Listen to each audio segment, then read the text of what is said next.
All right, hold on. All right, and so I'm gonna present my slides. Present.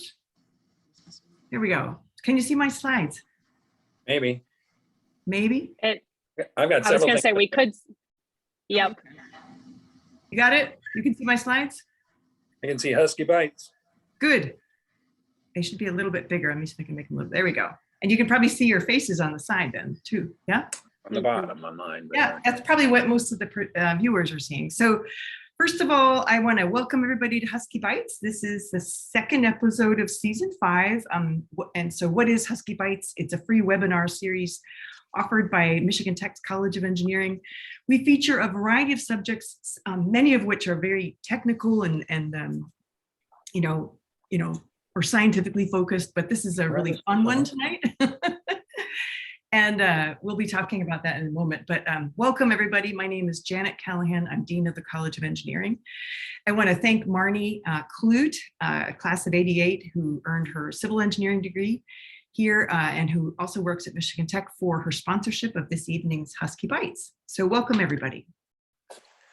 And in case you don't know, we also live stream through Facebook. So if you ever have trouble joining through Zoom, you can just go to Michigan Tech College of Engineering and Google that, and not Google that, you're inside Facebook, look for that, and then you can join us via live stream. So a quick poll, just to kind of find out who's joining us this evening. And I know it's a little early, we don't have full attendance yet, but Sue's gonna launch a poll in a second. And so we tend to make these interactive, Sue, I believe we shared the other questions with you, and if not, Danielle should be able to share them with you. But we have a few poll questions, and so it looks like the majority of people joining us this evening are Michigan Tech alumni, and so welcome alumni, and there'll be more people joining us across the evening. And so Danielle, if you're on, I can't remember if I shared our Zoom questions with Sue, and if you're able to get them to her, that would be great. And if Sue already has them, that's good too. The poll questions are loaded. Oh, awesome. It was last week, so I can't remember if I did it or not. Did I stop sharing screen just now? No. Yes. All right. Share screen again. Husky Bites. There we go. All right, next slide. So we are sometimes joined by educators. And so if you are an educator in the state of Michigan, be aware that you can earn kind of continuing ed credits, which we call sketches in the state of Michigan. And if you're an educator, I'm talking about kind of K-12 educators from another state, typically you just need to kind of check in with your superintendent to see if attending these can earn you continuing ed credits. And we can document them if you join us via Zoom, because we take attendance in a way. All right, so I just want to share a little bit of my last few days downstate here. I've been meeting with some wonderful alumni. These are Bruce and Peter, and amazing alumni who shared some of their career stories with me and what they're doing, in one case, post-retirement. It's lots of fun to meet people who are attending Husky Bites. And so when I'm in your area, I tend to try to reach out to people. And so if you would ever like a visit, just let us know by sending either me an email, which is callahan@mtu.edu, or by sending an email to engineering@mtu.edu. So lots of fun. And notice, I'm going to draw attention to, look at that set of pencils in that pocket. Pretty amazing, huh? Engineer. I know. And notice the Michigan Tech mask. So yeah, totally lots of fun. And so this is a funny story. So on the left, Dan was returning a clipboard from 1950 or 1951 on behalf of a coworker, Paul K. I'm not going to name him because Paul is worried that he might rescind his diploma. So apparently we had a guilty conscience returning a clipboard from 1950, and I'm going to keep it in the dean's office because I think it's still so springy. I could barely put paper on it. So it was awfully fun to get that gift. And then we mentioned the Michigan Tech Wives Club last week because we drew attention to one of the statues that they had done during Winter Carnival that won a prize. And so this is actually, this doesn't happen anymore, but back in the day when there were Michigan, Tech wives, so these were the wives of men attending Michigan Tech. So they honored them at graduation with a kind of diploma of sorts. And this is an example of one of them. And this is Nelva's, I guess I would call it just a thank you from Michigan Tech for, being there, attending Michigan Tech in a way with her husband, who then went on to kind of have a career in engineering. So I wanted you to see it's an actual, there was, and this particular person, she worked for Townsend, which is what Townsend Drive is named after. He was our COO and really beloved person on campus. And then I just also wanted to share Bob's hobby. Bob has made a whole bunch of these really intricate hand-sewn sails and hand-cut pieces of wood. This is his hobby of making, and these are not small ships. Like some of them were as big as, like this big across. They're absolutely spectacular ships. So I had fun learning a lot about some of our alumni this week. Well, and we're going to be, after I introduce my co-host, Jen, we're going to be talking about two breweries, both above and below the bridge. And so I'm kind of giving you an idea of the geography if you're not from around here. So above the bridge refers to the ones in the Upper Peninsula, the 2 stars. They're up in Houghton and South Range. And then Big Buck Brewery is down there in Gaylord, just below the bridge. And you can imagine where the bridge is. It's not depicted, but you can imagine where the bridge is, I'm sure. So these are the Upper Peninsula of Michigan and what we call downstate Michigan. And then the last thing I wanted to mention before introducing Jen is that next week we're featuring our next satellite that's going to be going up into space. So Brad King will be talking. He is a mechanical engineering professor who has the Richard and Elizabeth Hennis Endowed Professor of Space Systems. And there'll be 2 students who are speaking, students of the Aerospace Enterprise, both Nolan and Kyle. And I think you guys are going to really enjoy this one, as well as tonight's. All right, so thank you in advance. I'm going to stop sharing, and now I just want to take a few minutes to introduce co-host Jen. So Jen Lucas is our newly appointed Assistant Vice President of Alumni Engagement at Michigan Tech. She is a craft beer fan. She joined Michigan Tech. I don't know if that's right. She enrolled in Michigan Tech as a 17-year-old and played on the volleyball team with her twin sister. She attributes Michigan Tech for setting up for the real world as a professional.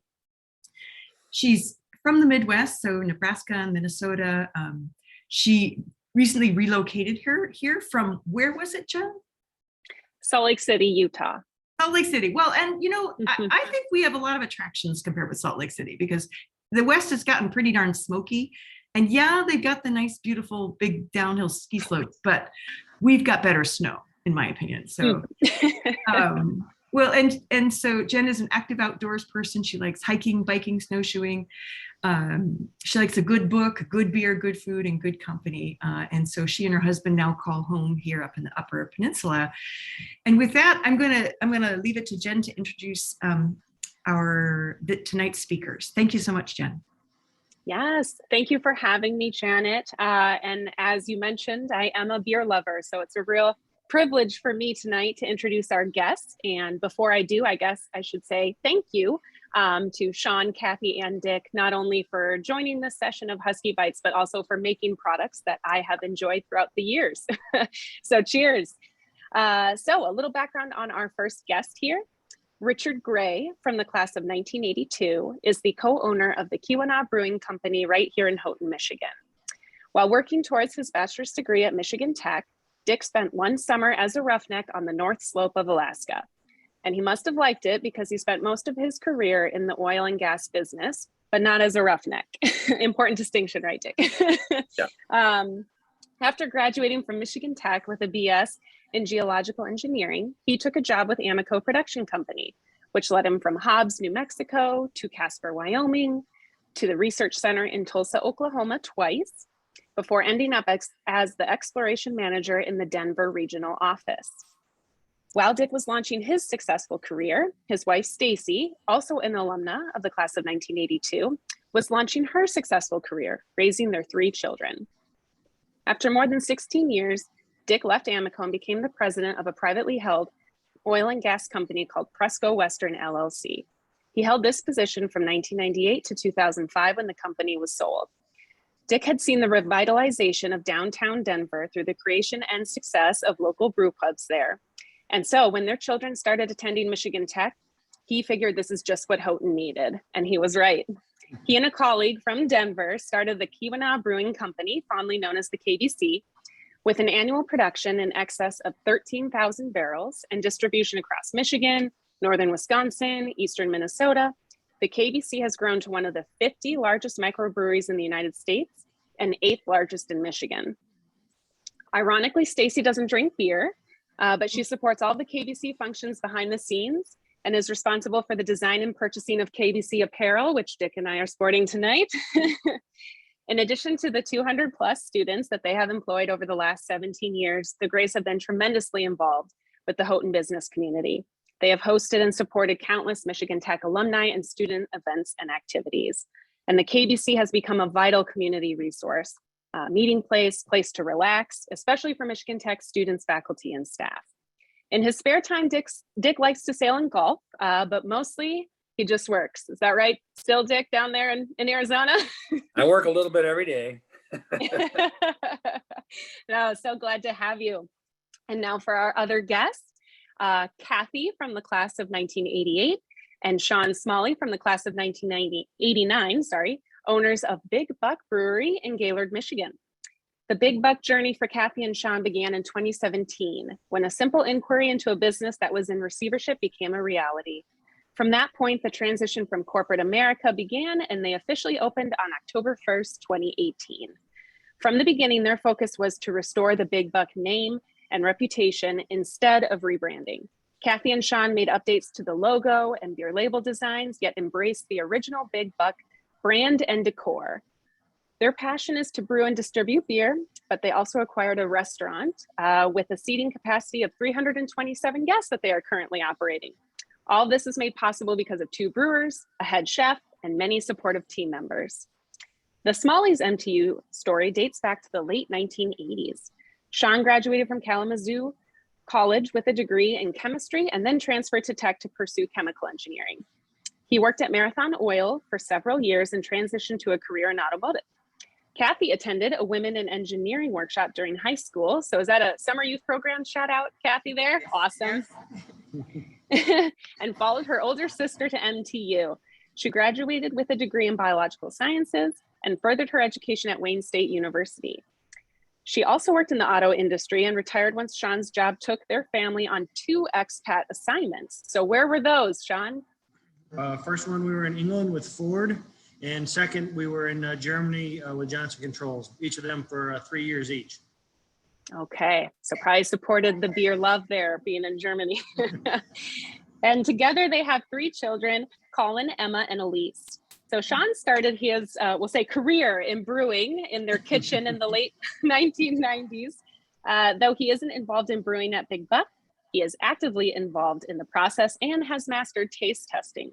In their free time, Cathy and Shawn enjoy boating, biking, skiing, and family time. So cheers. Thanks again to you 3 for joining us tonight. And I think that leads right into our first question, Janet, which is also going to be a poll for our audience.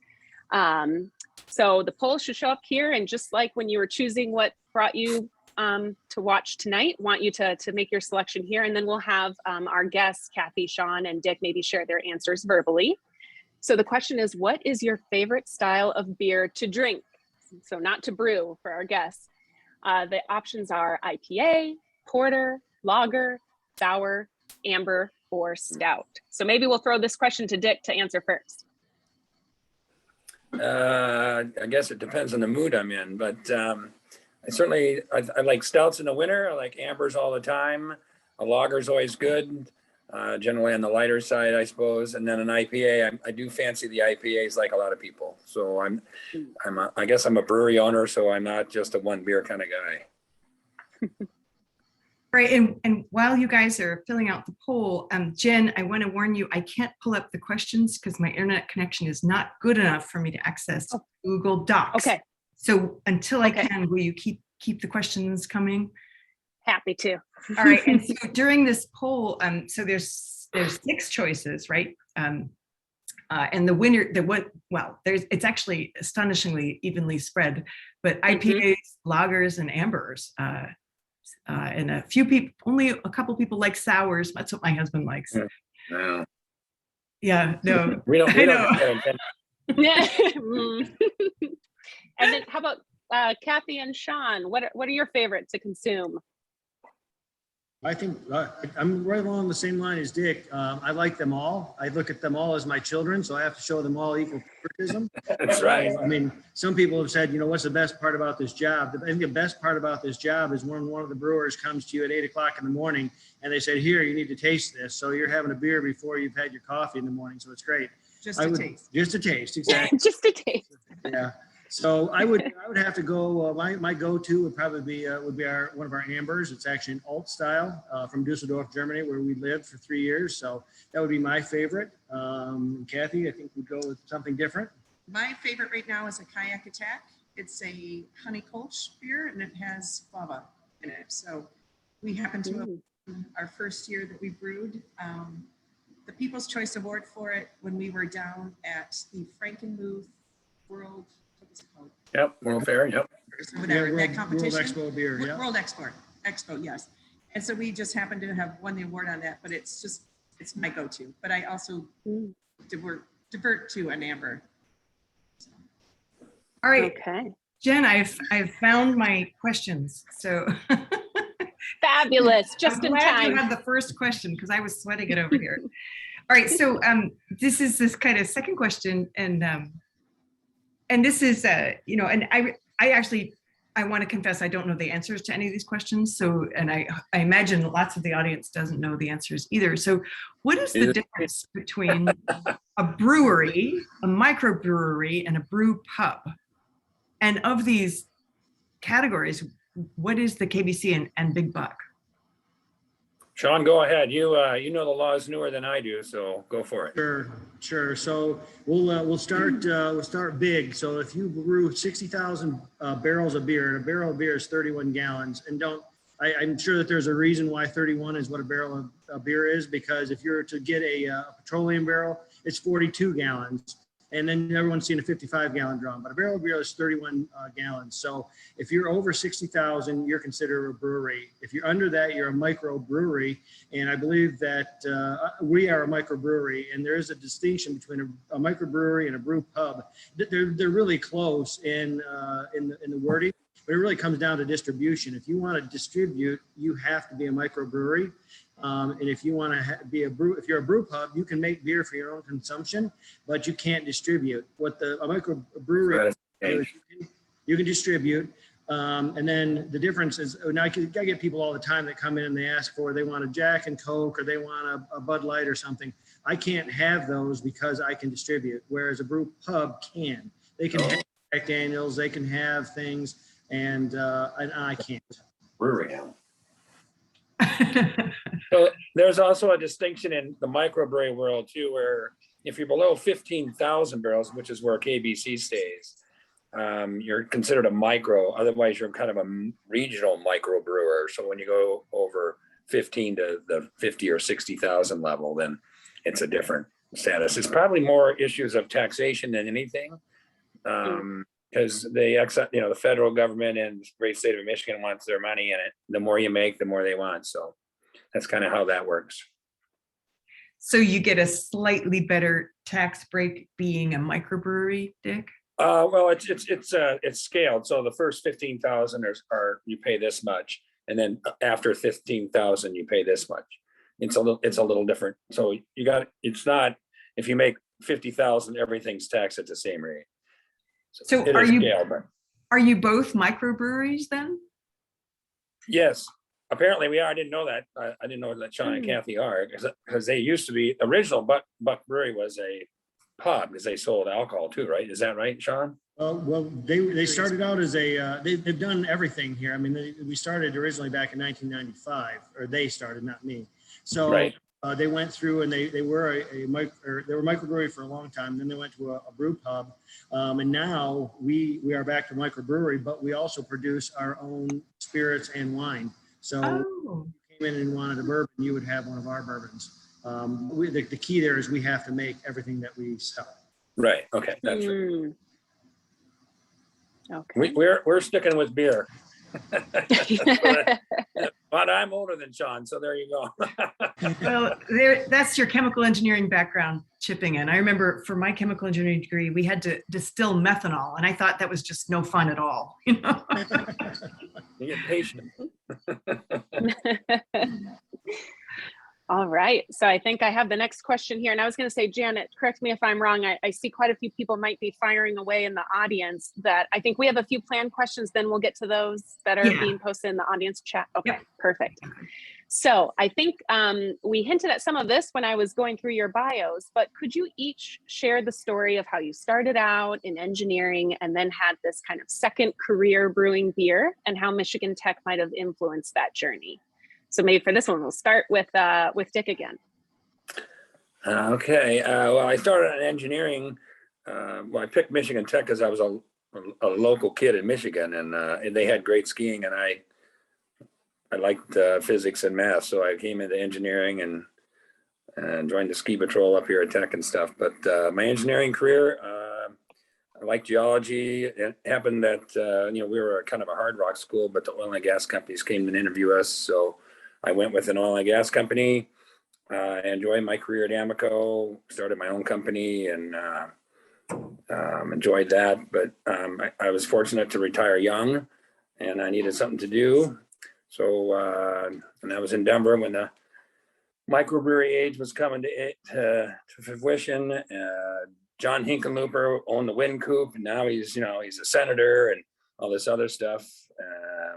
So I just thought that'd be fun. Like a lot of guys, they go into a brewery and think, this would be really fun, but it takes a little bit more effort than that, I'm afraid. But so I went to Tech. That used to be a big brewing area, and I thought it'd be fun. We used to vacation there with my family, my 3 kids and my wife. And so we looked into it. I've been looking at buildings in downtown Houghton for years, and then finally decided let's get it going. And it was kind of my wife calls it my retirement project gone wild, but it's kind of fun, pretty fun. I mean, there are good times and bad times. The last couple of years are a little rough, as Shawn and Cathy would attest to. But so that's kind of where it is. My engineering career kind of sort of ended, and that was okay. You got to move on. Shawn? Oh, Cathy gets to go first. She okay. From there as well. I was taking off. What was Why engineering? Why Michigan Tech? Well, I think I already said that. And how did Michigan Tech influence this? Yeah. I don't know that there's a direct influence with what my degree was from Michigan Tech, but then when I went on to my Wayne State environmental engineer role at Ford, learned processes and that sort of tracking systems and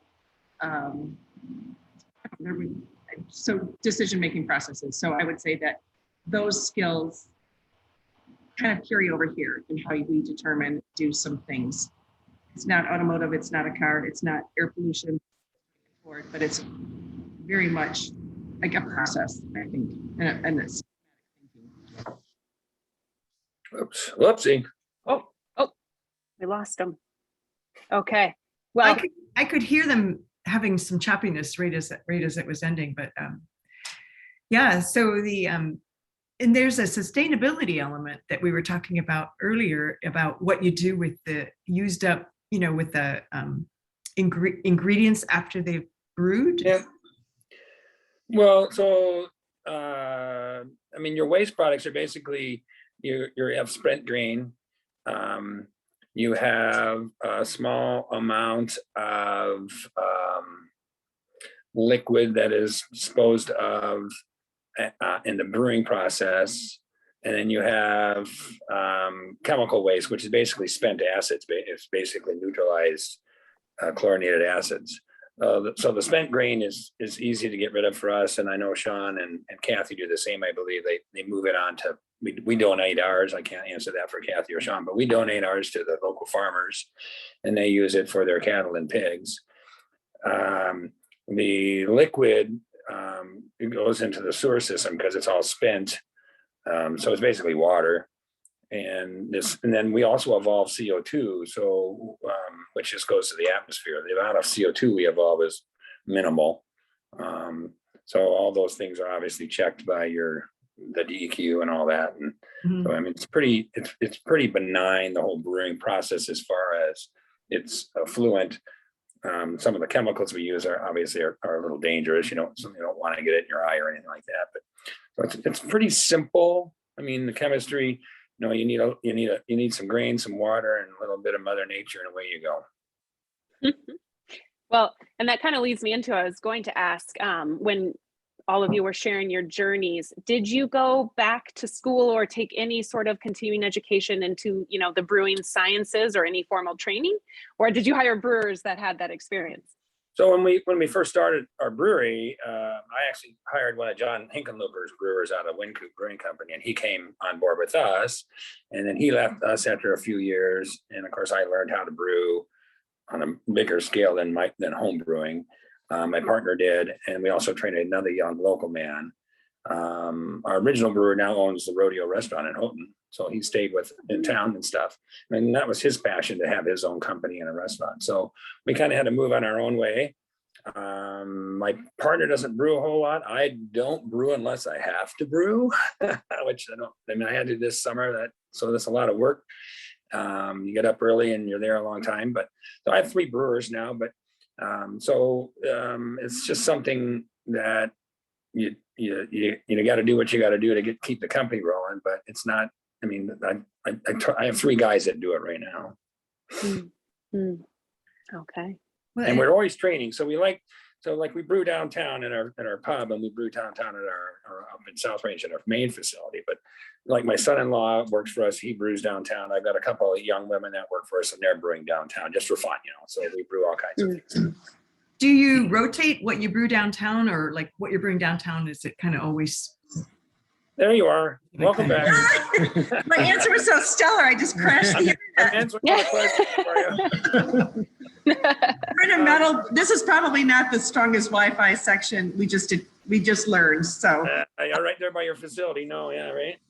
We're gonna hang tough and hopefully it doesn't crash again. Yeah.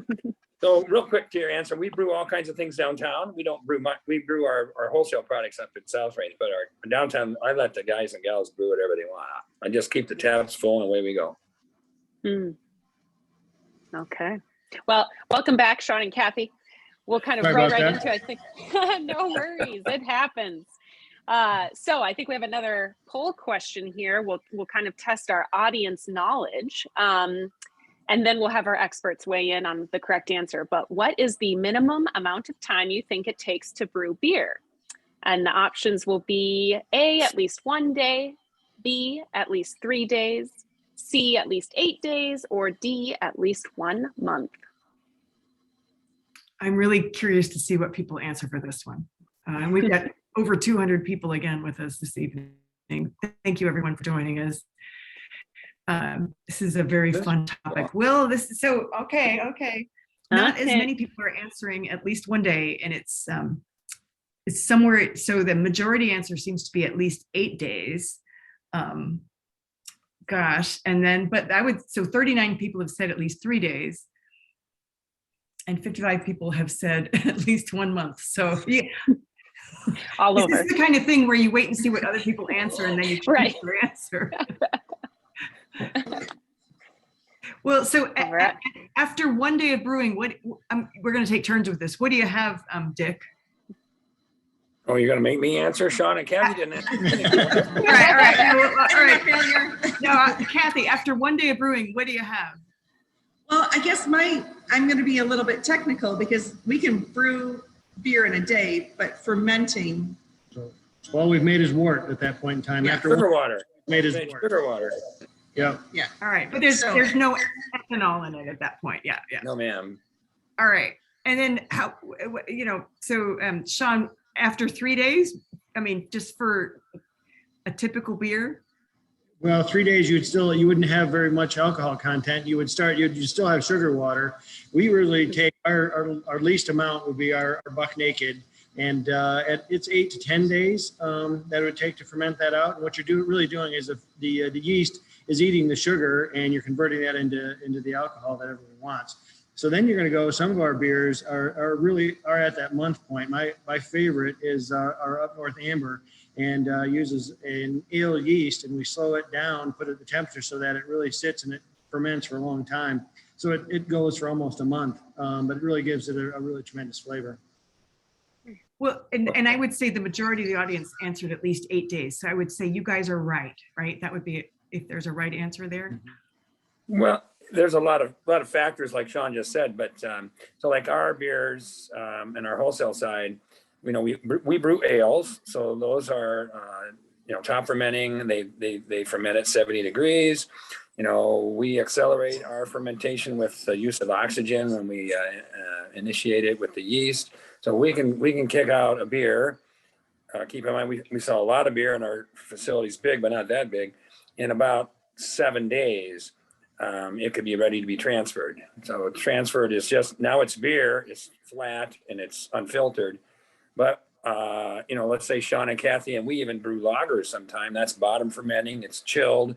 It's at 50 degrees. That can take a month just to ferment to get the alcohol level you want. So there's also poisoning and all these other things you can do, like Shawn's talking about, brewing an ale that's taking 3 weeks. All depends on what you want in your flavor and how much alcohol you want. If you don't want any alcohol, you don't have to ferment it at all. It's just sugar water. So there's a lot of factors in your recipe, if you will, of what you're looking for and the time frame it takes to get there. Okay. Well, hey, I think that's a perfect segue to our next question, Janet, which was how or what is in the basic recipe of beer, and what does that process look like for you all when you're kind of ideating a new brew? Shawn, Cathy.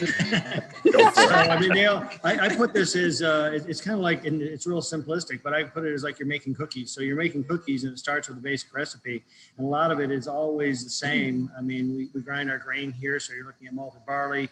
You're going to ultimately add that water to that. You're going to add yeast to that. You're going to add hops to that, and however much you put in there. A lot of times it's funny. People say, "Well, what kind of coffee did you put in this beer?" Like, no, it started off, at the very beginning with, the grain that went into it. So it's really, those are the main ingredients. We actually will add. Cathy mentioned our kayak attack, where we add guava and we add grapefruit. And honey. Sorry, it starts out with honey in there as well. But we put all natural everything in. It's aseptic, locally sourced as much as we can. And we put that in after the beer has gone into fermentation. So we'll add that at the top of it, and then it will ferment with that in there. Okay. And we do the same thing. We add things before fermentation, and sometimes we add things during the brewing process, and sometimes we add things after fermentation. It all depends on the flavoring you want, the intensity of that flavoring. Like we add oak chips to our Scottish ale in the whirlpool during the brewing process. We add hops after fermentation to the fermenter, called dry hopping. We add our Red Ridge blood orange beer. We add our blood orange puree to the beer after it's a beer. So it's already a beer, and then we add that flavoring. So there's, it's like he says, it's a cookie recipe, and how many different kinds of cookies are there? You just name it, and away we go. Right. Say the most unique ingredient that we've added, because this one's kind of interesting. The guys wanted to get a higher alcohol content beer, and they were thinking long and hard on what to put into it.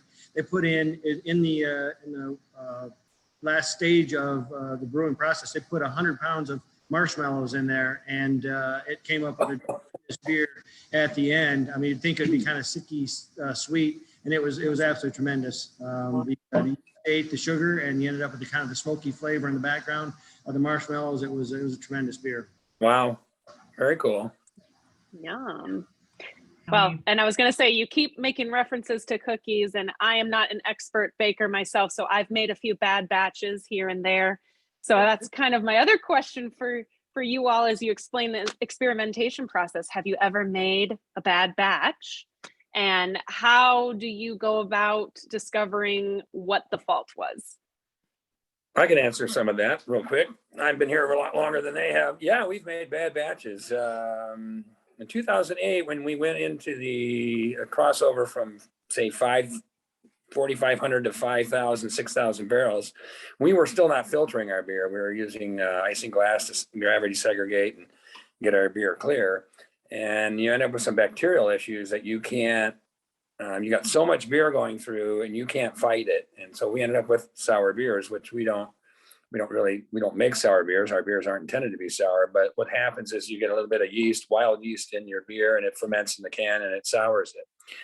It's just a continuation of the natural process. But so, so we recalled all of our product in 2008, dumped all of our beer in 2008 in our fermenters. And we're talking thousands and thousands of gallons of beer, and hired a consulting firm out of Chicago to come up, help us out. We always got to keep, one step ahead of the bacteria. We also have a PhD from Tech. She's a microbiologist for us, so she monitors all of our product lines now.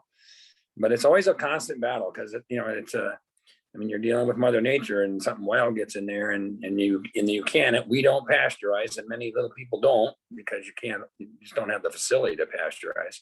So there can be living organisms in there.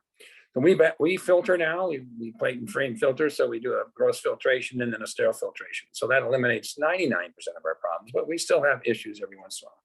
Well, and when you talk about filtration, you're kind of talking about filtering the water as it's entering? The filtration process occurs between the fermentation tank, which is a fermenter, and your bright tank.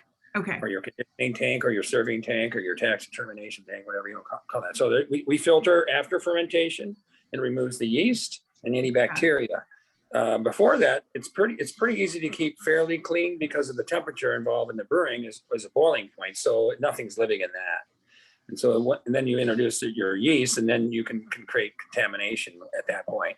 And then so you try to filter that contamination out before you bring it into the next tank. Everything's a closed system in our facility. We don't have open fermentation or anything. So everything's closed until it actually reaches a can. It's exposed to the air for less than maybe a second when it's canned. But other than that, it's never exposed. So it's pretty easy to keep cooperage or your keg beer contaminated free. But when you're canning it or bottling it, it does get exposed for a brief moment. How about you guys? Yes, so touch wood. We've not had an issue, but we're also significantly less volume. We've been able to. There's going to be equipment issues. There's going to be something that's going to go wrong. We as engineers don't worry about what's going to go wrong, and if it will, it's going to. We've had issues where we've had beer in fermentation, and as Dick said, you need to keep the temperature at the right amount. We've had beer that was done, thought it was complete, and we had an issue over a Saturday where we lost cooling in our glycol system, and that beer took off again. It got warm. So we knew it wasn't going to be the beer that we wanted it to be, but our brewers, I'll give all the credit to them. They're very, very ingenious in what they come up with. Said, well, we're going to do this to that beer, and it'll be slightly different. So we end up with a batch end up with something, and they've been super popular beers. The only problem is we don't know how to make them again. Correct. That's the best beer you've ever made, and you can't make it again. Exactly. Oh, no. Exactly. It's happened a few times. I mean, and Dick his is far bigger than our system. But when we make I don't want to say an oops, we're looking at 4,500 pint glasses, 16-ounce pints. So I mean, it's a significant amount when we make these batches of beer. Yeah. So we brew. Our facility in South Range makes 3,100 gallons a day. So it's 100 barrels, and our facility downtown makes 8 barrels. And Shawn and Cathy, what do you have? A 15 barrel system, 20 barrel? I have a 20 barrel system. Yeah, which is pretty big. That's pretty big, really. Right. So the next question is a question of how good a job you were doing paying attention, because the answer was already described. So this is a poll question. What is the volume of a barrel of beer? So what is a BBL, in other words? We can rerun Shawn. And so there's 5 choices. The choices are 3.1 gallons, 10.2 gallons, 15.5 gallons, 31.1 gallons, and 42 gallons. And I'm very proud of our Husky audience, which apparently was listening. They've done well. Yeah. And who Yes, said they never paid attention? No, some of They're our, obviously older. yeah, no, some people were taking notes, I bet. Yeah, no, it is an odd number. Does anybody know why it's 31.1? Well, if you take a half a barrel, it's still damn heavy. So I don't know. Yeah, so the correct answer is 31.1 gallons. And then as was mentioned earlier, 42 gallons is what is in petroleum. That's a petroleum unit. Yeah, interesting. I think it's 31.0 gallons, but I could be wrong, but a tenth of a gallon. I could be wrong. I'm the one that entered the answer. So. No biggie. Awesome. All right, that was a fun one.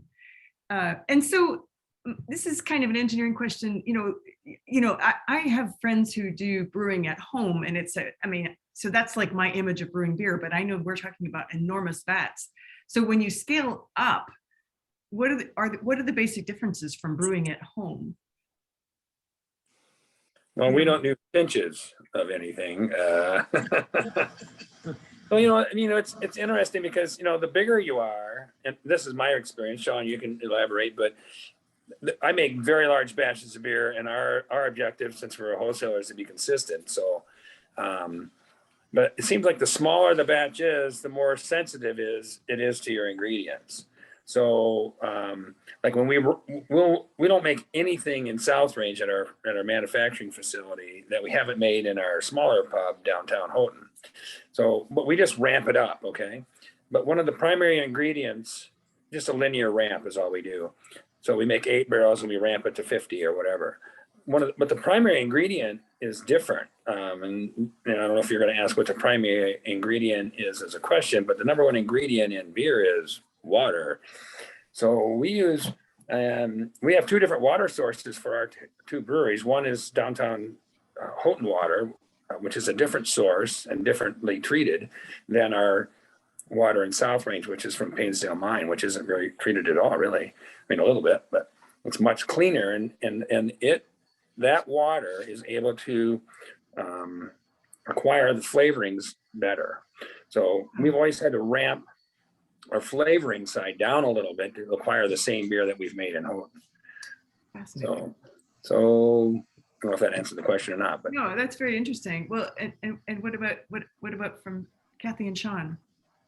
So pretty much the same thing. We start every beer. We make a batch of beer that's between 2 and 3 barrels, and on what we call our nano system, and then we'll scale it up. I mean, this is your chemistry 101 class all over. When you take notes, everyone's taking notes on everything that they're putting in there. So I mean, it's pretty exact science. You might see the guys, you think, oh, they're not measuring, but they are definitely measuring everything that goes in. So it's super consistent. That's what we have to have. It can't be different time to time.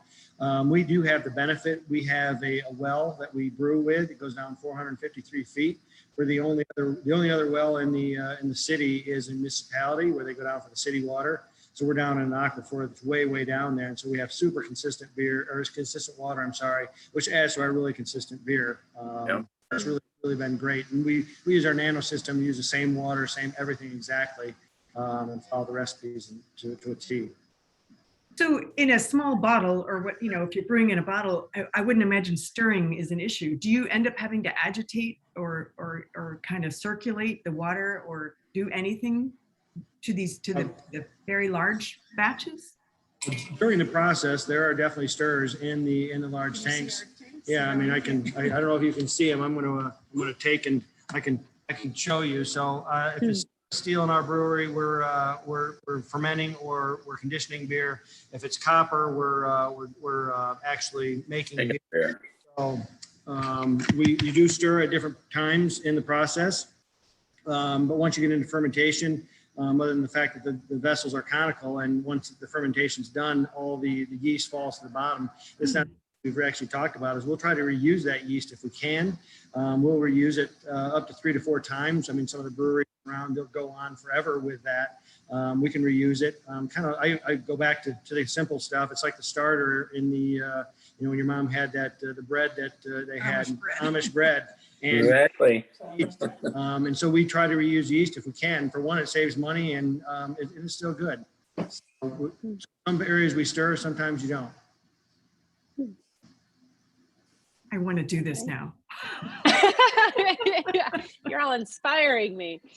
Oh, well, I was going to say, switching gears just a little bit. I think we were all showing off earlier in the call, but I'll hold up. I have a little bit of blur action in my Zoom, but hopefully you all can see I'm displaying some KBC cans and Big Buck here. How do you decide what art to put on your beer cans? And this might be a question for Stacy, Dick, but hopefully you can answer it from the KBC. Actually, and we're kind of old. We're 18 years into this, so we've actually rebranded a little bit. But we actually hire a company out of Baraga, Homestead Graphics, and a woman there designs all of our cans. So if you don't like the women on my can, I didn't do it. But I approved it, but I didn't do it. But anyway, so she does. And the original cans were designed from. My partner's wife did a couple of them, and we use another company, but almost all of our cans now have all been designed to some degree from this gal down in Baraga. Well, and so Jen, I'm looking at the massive stack of questions we have. I think we should shift to starting to answer some of the questions. I know we have more general questions, but hearing from the audience might be fun. And so if you're going to answer it live, click answer live, and then just pick any question you want. Okay. Oh, her. Yeah. I was gonna say, did you see one that sparked your attention a little bit more? Because I saw one, I can't remember where. We got one from John. Right now, Widowmaker Black is the nation's best tasting stout. Does KBC also brew a porter? Okay, so that's hard to answer. KBC Widowmaker is basically a light dark ale. So it's not really a stout. It's just a light dark beer. But we do make stouts and porters downtown. We don't make them for our wholesale market, typically because we nitrify a porter or a stout versus carbonate. And if you nitrify it and put it in a can, good probability, since we don't own the rights to Guinness's little bubble in there, that it's going to be flat. So, which is ultimately what a stout will do when you put it in a glass. But so we don't market anything that's nitrified, but we do make stouts and porters. Even though our Widowmaker might resemble a stout, it's actually a light ale. We do make it so it has a creamy head, but it's a little different. Okay. I found one from, I think so, Okay. unless Jenna had a follow-up, but I was gonna say, I found one from Greg, and I am also curious about this, so thanks for asking it, Greg. But why do most small breweries stay away from German Hefeweizen beers? Seems like very few brew this great summer beer. Wish we saw more. And then Greg also wants to say he likes both of your beers. So I guess Cathy and Shawn, maybe you want to answer this one since you spent some time in Germany there. Sure. So we actually have a Hefeweizen. It's called our Alpenfest. There's a festival in Gaylord every summer called Alpenfest, and so we followed the name. Actually, we hold the trademark on Alpenfest beer. So we make it. Having been there, had an awful lot of Hefeweizens myself. I'd say we're really true to form. I'd say that's one thing our brewers have done is they stick really true to form. So we do have a Hefeweizen. It's not in cans. It's one that we talked about putting in cans, but we do have it. It's in our tap room right today. And we brew a Hefeweizen too. We only offer it in the summer months. It's called Royale. It used to be called on the board in downtown. It was Empress Hefeweizen. It's brewed in the traditional form with Hefeweizen yeast. It's a little tricky to can. We've had some troubles with it because the yeast is part of its flavor. So you get that clove and banana in our Hefeweizen out of the yeast, not that we're adding banana or clove. And so that yeast is still in the can, and so that presents a problem if it warms up and ferments a little bit, it overcarbonates. So we've had some exploding cans, so it's kind of a bummer. But so we do brew it in the summer months, and it's pretty much a summer beer for us. And I can't say that for everybody, but it is for us. Well, and I'm gonna, this is a little bit far down on the list, some comments from John, who is one of our alumni as well. So Earthly Labs, a company based in Austin, Texas, has developed the technology to allow brewers to capture the CO2 from their brewing process and then reuse or sell the CO2. And so a company in Austin and a few other microbrewers that he knows of are using the product, and he's happy to make an introduction. So I will, John, if you can email me, I will introduce you via email to these guys, and you can pass on that contact, because that would be an interesting thing to do. From oil and gas, yeah, we captured CO2, so I know that's a process that's possible. Whether it's economically possible for us is another issue, because I certainly couldn't afford what I did in oil and gas. So, but yeah. That'd be great. Thank you. Well, and actually, I'm putting the URL right out there. You should be able to, the audience should be able to see that URL for earthlylabs.com.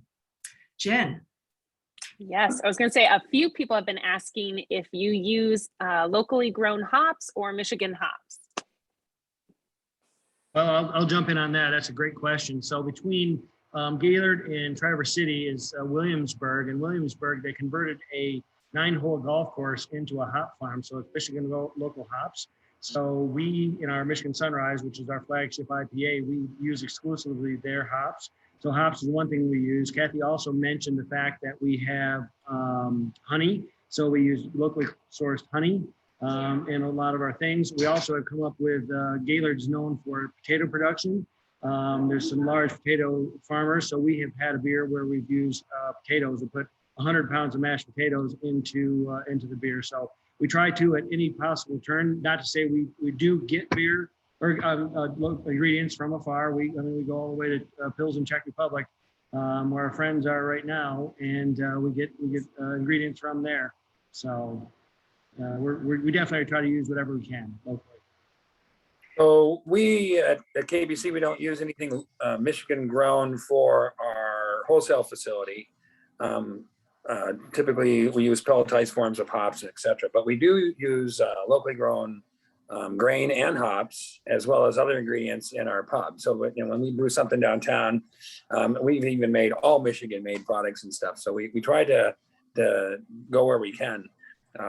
In the wholesale side, your price is a really driving factor, and so we're dealing with a much smaller entities in Michigan, if you will, than corporate world, I suppose, for the wholesale side. So that's just answering the question honestly. But we do try to. I have a friend that's in the honey business. He keeps wanting me to make some mead or something, but I'm not sure I could legally do that.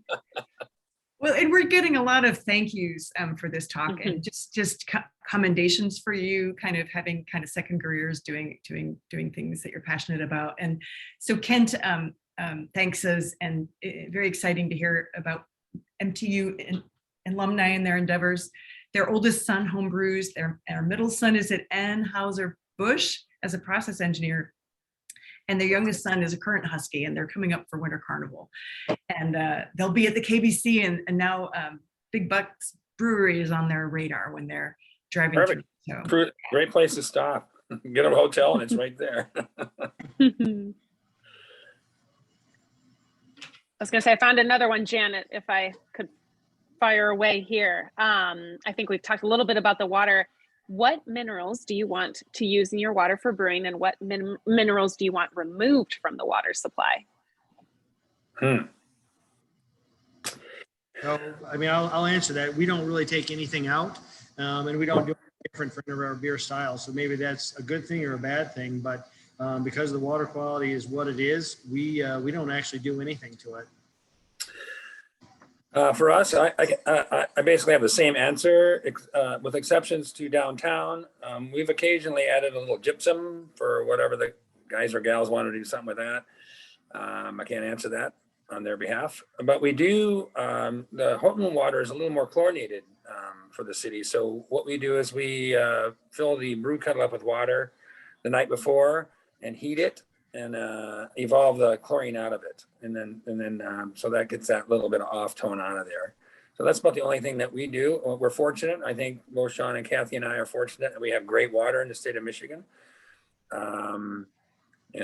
Like I said, it's the number one ingredient. And you go down to Midland, Texas, or somewhere like that, where I spend a lot of my time. And that, to me, microbreweries down there where that are using their water. And I know up in Four Peaks, up in Phoenix, half of that facility last time I was up there is water treatment. So so it's a problem because water is the number one ingredient. If you got bad water, guess what? You got bad beer. Well, and Dan points out as a question, I've been told the best beer is made with hard water. Is that true? I can't answer that question. I don't know if I can answer that either. I don't know what you consider hard. I'm out here in Tucson, and so it's a little harder. But we have a so hard water is usually carbonates they're talking about, but we have lots of minerals in our water in Houghton. But obviously people that live in Houghton know that you get some precipitants and stuff. But I can't. I'm not. We make good beer with the water we have, and we're happy. We don't have to do much with it. How's that? Great answer.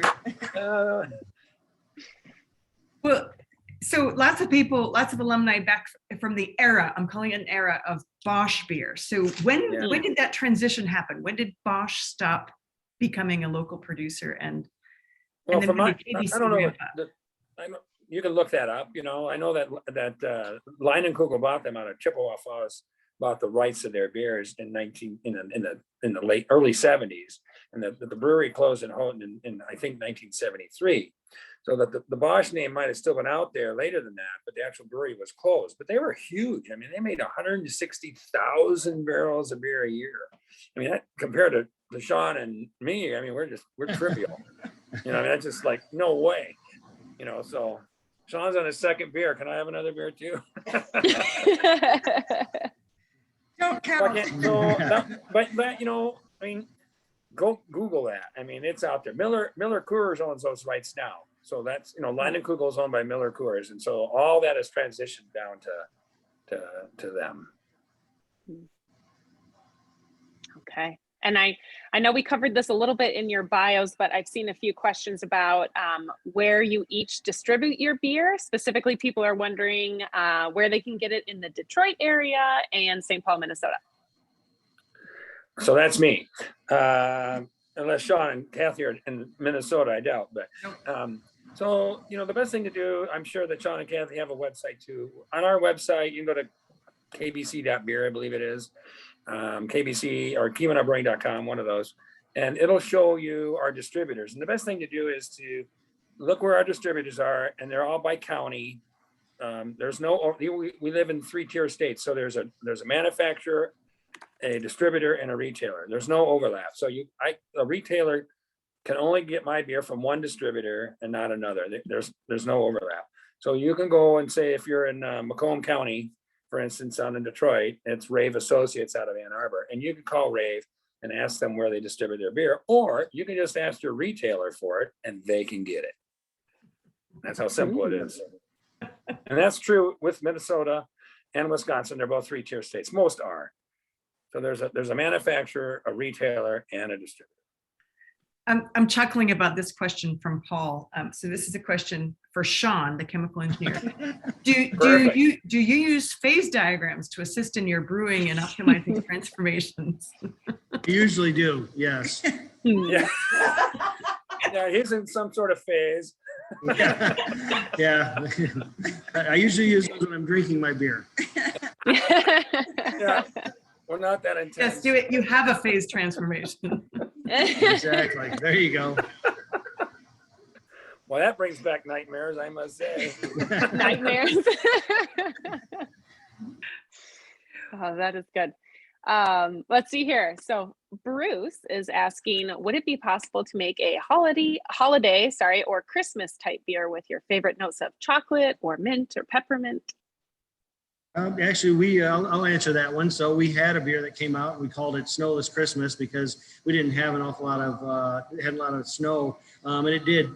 We normally don't add any chocolate. This one did actually have some chocolate in it. And we made a small system, so it wasn't a large beer, but we still have a little bit of that left. So yeah, well received. So we try to do a lot of those things just to try to match what people might want. The other one that we've done is we've done a winter warmer, and we try to keep a barrel of that from one year to the next. So this year we had a 2020 and a 2021, and usually we put that into a barrel, a bourbon barrel, or put oak staves in there, or oak spirals, I'm sorry. And so it's a little bit higher octane beer, but it has a lot of bourbon flavor, and it goes right along with the Christmas theme. The only thing we've done Christmas-wise, I did put a little bourbon in some beer one time, and then I was scolded by my partner because I wasn't supposed to do that, I guess. It was just a small amount for the bar, but it went right away. That's about as best I can come up with. So Jen, I think there's a question about your lovely blouse. Yes, I was just typing that to Dawn here. So I just picked this up at the KBC the other day. So it was hanging up in the apparel shop there. Highly recommend. It's nice and cozy. Is it a flannel shirt? It is. It is. And it's got the KBC logo on the side there. Very nice. I'm gonna need to get myself one of those. I really yeah. And so good color choice. Big Buck Brewery has apparel as well. Yes. Yes. Yep. Yeah, we have there you go. A significant gift shop actually. So much bigger than we probably wanted, but we needed to fill the spot. And so it's amazing how many people come through and pick something up that's logo. Well, and I understand you can handle a big crowd. So if you have, sometimes you've invited the hockey team to stop by as they're driving on through. You can. We had recently had the basketball team. Men's basketball team were here. We encourage them to do it. We've had other schools do it. We've actually closed down and had a 220, 230 person wedding. We just actually booked a 300 person wedding that we're going to hold here. We'll shut down and hold that this next summer. Oh, that's great. I can see it's a lovely facility. All right, we have time for probably 2 more questions, and then we're going to wrap it up at 7. So Jen, go ahead. Sure. Well, I was going to say, I think this might have been from my list of questions. Sorry, Janet, but I was curious if either one of you or both are planning on making maybe a Husky blend of any kind or beer. Well, we've made I think it was called Keweenaw Bell. We make a beer when they ask us to for the alumni function that they have in the late, like early fall, I suppose, August or so. So it's a blueberry blonde beer that we make with local blueberries and stuff like that. So that's a beer that we've made for downtown. So we've done that. So we don't actually we haven't made a beer that's along the Husky lines, but we do have a drink that we use one of our bourbon creams that we make in our coffee liqueur. That's called a Michigan Husky. So we do have that on our drink menu. Awesome. Can you actually buy your distilled products at Big Buck Brewery and take it home? You can. We're not distributing that. We're distributing beer. The spirits are only in-house, but to that previous question, basically from say the Saginaw, a line straight across the state right there, and then everything in the UP and everything in northern Michigan, we are distributing. Southeast, Southwest Michigan, we're not distributing, but our spirits you can only get in-house. Yep. Well, and I at the local grocery store, I forget what it's called.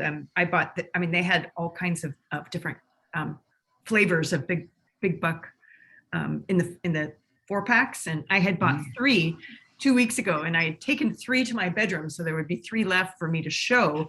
But of course, I'm not in my bedroom tonight. I'm in a hotel room, so but I had to save them for my husband. Perfect. Well, so kind of in closing, I want to kind of give each Dick and Jen and the Smalleys a chance to have one last word. But from me, I just want to thank the entire audience for joining us. It's been really, really fun to learn about some of the ins and outs of brewing beers and fermenting beers. And thank you, all of you speakers, for joining us. And thank you, audience. And so, Smalley's, do you want to just give a few remarks, and then Dick, and then Jen, you can close us out. I'd just like to say, thanks for having us. It's been quite an adventure. Thanks to our friends and family that are on and not on this call. Without all of them, it just wouldn't have been possible. It's been just an endeavor that we really never had anticipated the impact or the magnitude or how much it was going to take to get it moving, and then to go through the whole COVID and all that and the impacts of that. So thanks to everyone, as I said, on this call, and those that were there to help us along the way. Dick? Same thing, it's a long process. I mean, we started out small and got somewhat bigger or whatever. Thanks to my wife for putting up with me all these years and the risks I've taken. My partner, Paul, great guy, and my staff. You can't say words enough about my all my kids at 10 Bar and my staff up in South Range. Appreciate y'all, Janet and Jen and Marnie, who kind of told me this is what I was going to be doing today, which is great. So I'll get on her tomorrow about it. But anyway, it's great. If you're coming up from Detroit, it's a great place to stop. It's in Gaylord. The Big Buck Brewery is right there on the highway. Just swing off the exit and head a little south, and you're there. And then it's a little longer trip up to Houghton, but we're right on the water side in downtown Houghton. You can't miss it. So everybody stop by and visit both breweries. It's a lot of work, a lot of patience, and a lot of headaches. And every day is a new, an exciting adventure, I suppose. Yeah.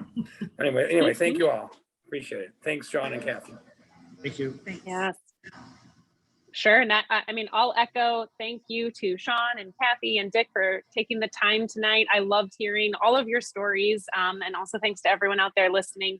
I thought I'd put one plug in, maybe Janet, if you are a brewer or your friend, another, tech grad that of owns a brewery or brew pub or makes wine, throw it in the chat. I think maybe we'll try to find a way to shout out. I know we couldn't represent every single alumnus who is a tastemaker here tonight. But it sure was fun hanging out with the three of you. Or send me an email and just to Callahan at mtu.edu, and I will collate them and send them all to. I think that'd be a fun compilation to kind of have together. Yeah. Well, and a sort of reintroduction of Jen as we're closing. So Jen's the Associate Vice President of Alumni Engagement, and she would love to hear from you. And so Jen, you want to just be prepared to state your email in a moment or two, but one of the things we love to do, both Jen and me, is to get together with alumni and to organize alumni events. So if you have ideas for Jen or ideas for me, don't ever hesitate to reach out to us. And so Jen, do you want to just close it out by Around here with them. telling us Sure. your email? Yes. I was going to say, easy one to remember is just alumni@mtu.edu. That will find its way to me, but also jpjung@mtu.edu. And please don't be shy. Stop by the Alumni House anytime. We'd love to see you. Outstanding. Thank you, everyone. Good night. Cheers. Thanks, Cheers. Janet. Cheers. Yeah. Take care.